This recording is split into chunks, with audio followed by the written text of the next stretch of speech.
وَلَقَدْ يَسَّرْنَا الْقُرْآنَ لِلذِّكْرِ فَهَلْ مِن مُّدَّكِرٍ۔ میں عالیہ مقدس بنت راغب حسین ریڈیس پبلک اسکول دھرمپور سمستی پور کے درجہ تعارف کی طالبہ، آج میں آپ کے سامنے قرآن کریم کے عنوان پہ گفتگو کرنا چاہتی ہوں۔ سامعین مناظرین، اللہ تعالیٰ کا ارشاد ہے، اعوذ باللہ من الشیطان الرجیم، بسم اللہ الرحمن الرحیم، الذی جاءک من العلم۔ یہ سورہ بقرہ کی آیت نمبر 120 ہے۔ اس کے معنی ہے جو علم تمہارے پاس آیا۔ وَأَنزَلَ اللَّهُ عَلَيْكَ الْكِتَابَ وَالْحِكْمَةَ وَعَلَّمَكَ مَا لَمْ تَكُن تَعْلَمُ۔ یہ سورہ نساء کی آیت نمبر 113 ہے۔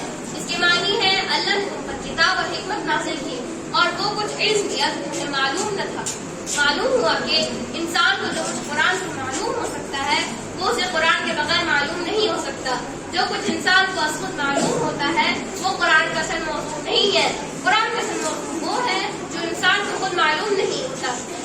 اس کے علاوہ انسانی دسترس والے علوم کے سلسلے میں بھی قرآن میں طاقتور تحریک رہنما موجود ہے۔